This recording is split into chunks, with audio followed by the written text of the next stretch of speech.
Hi there, you're watching Your Trades on ET Now with me, Shreyansi Singh and Ankita Saxena, and this is the show where we get you a roundup of the day gone by. For today's edition, we're going to be getting you a roundup of the week gone by in trade when it comes to Dalal Street, and let's get started with just that, Ankita. Absolutely, Shreyansi. So let's take stock of how the markets shaped up today and for the week. Well, not a bad day coming in today for the markets, given that we had a rather weak global handover. Well, Nifty ended the day within the previous session's range, but we have managed to close above 22,500 levels. But it's wait and watch whether we are able to sustain that bounce back coming in. But if you look at the markets on a weekly basis, we have finally snapped. Nifty has finally snapped its 3-week closing streak. BEL, Tata Steel were leading the gains. We had the mid-cap also. Mid-cap and small-cap space, especially a special mention for that because they have been declining over time. And of course, people have been talking about the froth that's getting out of mid-cap and the small-cap space. And there was a lot of pain in there. But this week, mid-cap was up over 2% this week. Bharat Dynamics, HPCL were leading the gains. We also had Nifty small cap that was up 5% this week. Of course, we had Triveni Turbines. We had Chennai Petro that were leading the gains for the small caps. So good week coming in for the mid caps and small caps. Finally, a big respite coming in for the broader market. Now let's look at the sectors and how they performed. We had Nifty Metal that also snapped its 3-week losing streak. That hit this year's high. We had the Vedanta, Jindal Stainless that were the top gainers for this week. We also had the IT, Pharma, and Auto Pack that were on the bucking the trend and hit their 8-month low, but they managed to close the week in the green. Though even though IT and FMCG were reeling under slight bit of a selling pressure today, barring IT and FMCG, all the other sectors were doing pretty well in today's trading session. All were trading in the green today. We also had the FMCG, the PSU banking, and the realty pack that also hit its 1-year low as of this week, but they recovered to close in the green. Like I mentioned, all the sectors barring IT and FMCG managed to close the day in the green.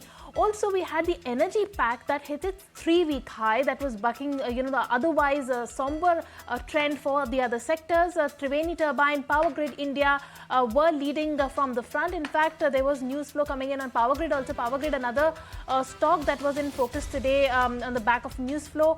But we'll take you through what transpired in the market and get you more details. But first up, a quick look at the top stories as well, Shreyansi. Well, absolutely, and a lot transpired, right, over the course of this week. When you take a look at what really happened on the RBI front, you did have that liquidity push coming in as far as the open market operations were concerned. So RBI is going to be conducting that open market operation. That is something that is important to take note of because you do have RBI's proactive stance that's been in the spotlight. Other than that, of course, the NSE changes.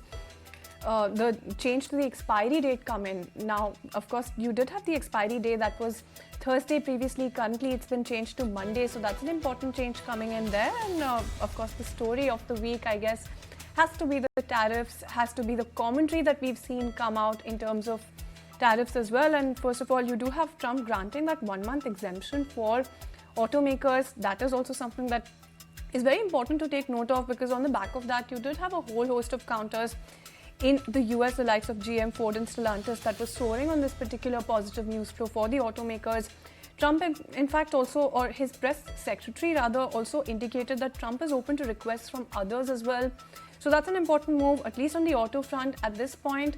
The word that we've been getting from experts is that there's not much of an impact being penciled in from this for Indian automakers, but we'll see how this really plays out for us. Other than that, you do have Trump also delaying 25% tariffs till April 2nd. So that's really just the date that we're marking on our calendars when it comes to tariffs, and important commentary coming in when it comes to all of these tariffs. Other than that, of course, Brent has been in the spotlight because that has slipped below that $70 per barrel level. Crude, in fact, crumbled to a 3-year low. That is the kind of move that we saw coming in as far as crude is concerned, set for a weekly loss, and not just any weekly loss, set for the lowest coming in since October 2021. So that's the latest coming in. On the crude front, of course, you did have OMCs as well as paints and tire stocks gaining through the course of this week. After that crumble that we saw coming in as far as crude was concerned, you did have that OPEC plus output hike that is likely to be kicking in from the month of April. That is important to watch out for. On the back of that, you did have a little bit of update coming in. Now, of course, today you did have a range-bound move as far as crude is concerned, but this has been a very weak sort of week coming in as far as Brent is concerned. Absolutely, Shreyansi. But let's get on board Rajesh Palvia, who's the head technical and derivative research at Axis Securities. Hi, thank you so much. And we also have another guest, Mayuresh Joshi, who's the head equity, markets, joining us right now. Hi, good afternoon to both of you. Thank you so much for joining us. First up, I'll come to you, Rajesh, for a tech check. In fact, Nifty snapped its 3-week losing streak. We managed to close above the 22,500 levels. Is it time for a reversal, and what are the levels that you're working with? Good afternoon. So there is a recovery from oversold trajectory of Nifty, but still we are trading below to 20-day moving average, which is placed at around 22,750 kind of level.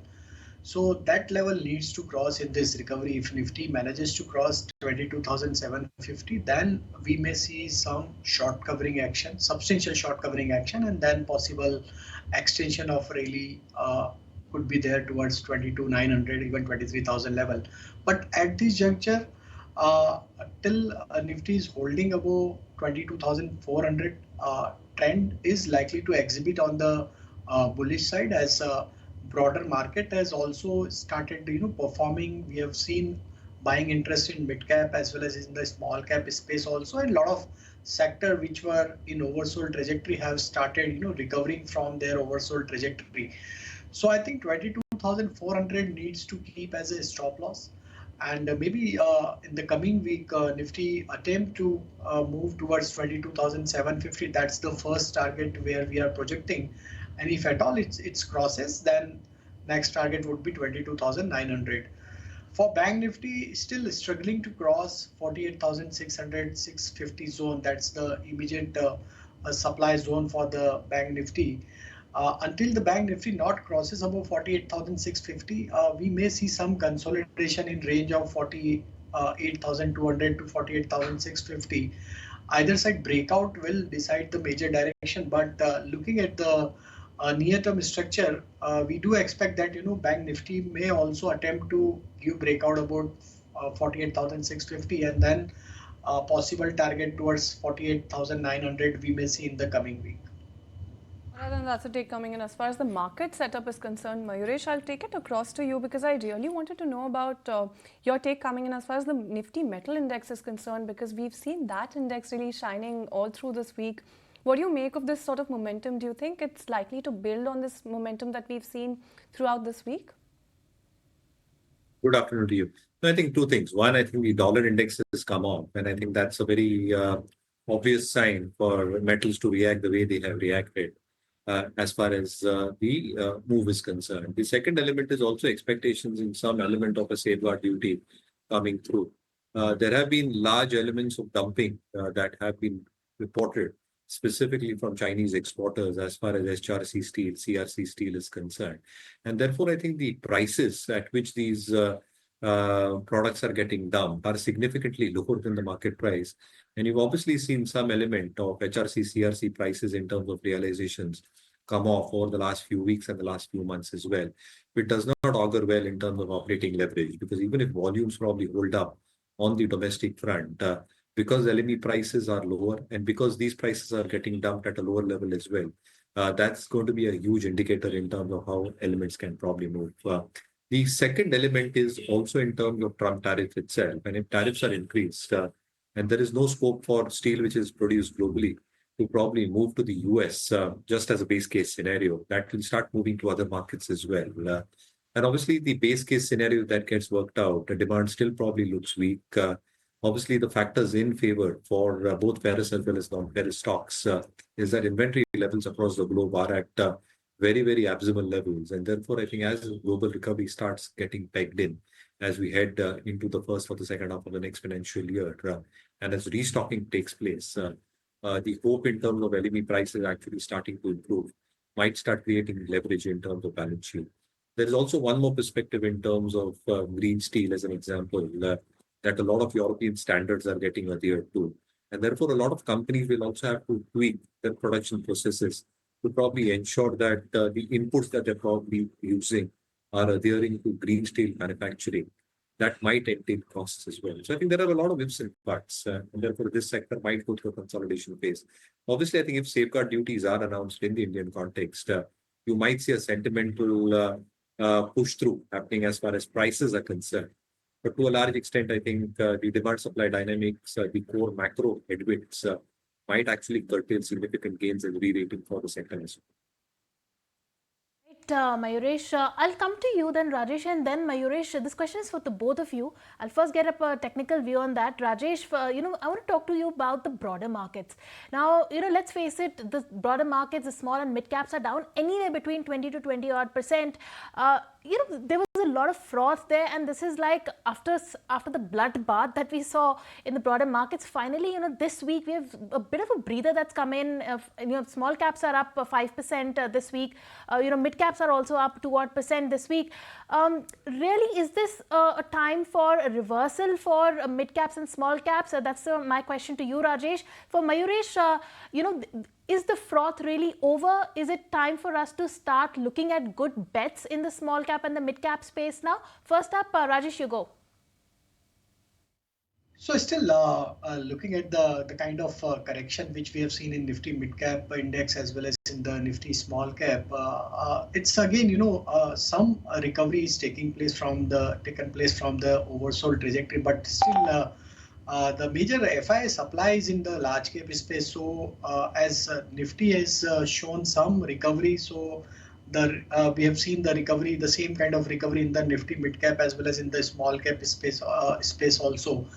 But still both the indices are trading below their 220-day moving average. So I think that's the immediate hurdle for the Nifty mid cap as well as for the Nifty small cap also. But yes, we have seen Nifty small cap has done well, one notch better compared to the Nifty mid cap. And we believe if Nifty holds above 22,400 level, so I think some more recovery we may witness in the small cap as well as in the mid cap space. A lot of sectors have shown recovery. So I think there could be a chance that we may see some more recovery in the mid cap and small cap space in the coming week. But one needs to be cautious as till Nifty is holding about 22,400, they can try to buy some stocks where the already oversold trajectory is already there. So there they may get some chance to pull back in those stocks. So there would be some opportunity on the trading side. But again, still structure is weak for Nifty mid cap as well as for the small cap. Coming to you now, do you concur? Still a lot of pain left as far as mid cap and small cap is concerned. We're not out of the woods yet. So they are clearly overrated. And obviously, I think if you see the exponential returns that largely this space has delivered over the last 2.5, 3 years, a large part of the universe, the returns have been 3x, 4x, in some cases 7x, 8x as well. And therefore, I think the price moves have probably gestated earnings growth, which probably have started disappointing for a large part of the universe as well. And therefore, I think the re-rating which had happened in a significant fashion is now getting de-rated, and therefore the stocks are correcting, adjusting for the earnings mix that will come through over the next couple of years. And as these earnings readjustments happens to forward ratios, you might see further corrections that happen selectively within these spaces as well. And therefore, I think the entire premise here is that you need to be very, very specific when you're probably talking about the broader markets, spaces which are expected to hold up as far as earnings is concerned, and where valuations and bases, as we see it in markets with India, are still reasonably placed. I think those spaces are where I think the pockets of strength might lie. And therefore, I think the answer to your question is that to counter how the space might do, whether it's the mid cap or the small cap, I think it's going to be very, very selective, and it's going to be a stock pickers year as far as the broader markets are concerned. Then it's going to be a stock pickers year. That's the take coming in as far as Mayuresh is concerned. And speaking of stocks, then Rajesh, which are your top recommendations when it comes to stocks? Stocks ideas, both are on the long side. First one is SRF from the chemical space. Very stable structure in this kind of volatile market. This is the third consecutive week where stock is showing strength. And in today's session also, we have seen that stock managed to give breakout of its narrow price range consolidation of last 4-5 trading session. So looking at the strength in today's session, we believe that this momentum can extend further and possible targets towards 3025 we may see in the coming days. So SRF can be looked at for buy with stop loss of 2885. Another stock is from the defense space, that is Bharat Dynamics BDL. Very strong really throughout the week for the stock. Looking at the near-term, short-term structure, now stock managed to cross its 20-day as well as it's negotiating with its 50-day moving average. All right, SRF and Bharat Dynamics are your picks. But on that note, we're completely timed out on this edition of Your Trades. Rajesh, Mayuresh, thank you so much for taking the time out and joining us this afternoon. With that, viewers, this is a wrap on this edition of Your Trades. Shreyansi and I will take your leave. Thank you so much for tuning in.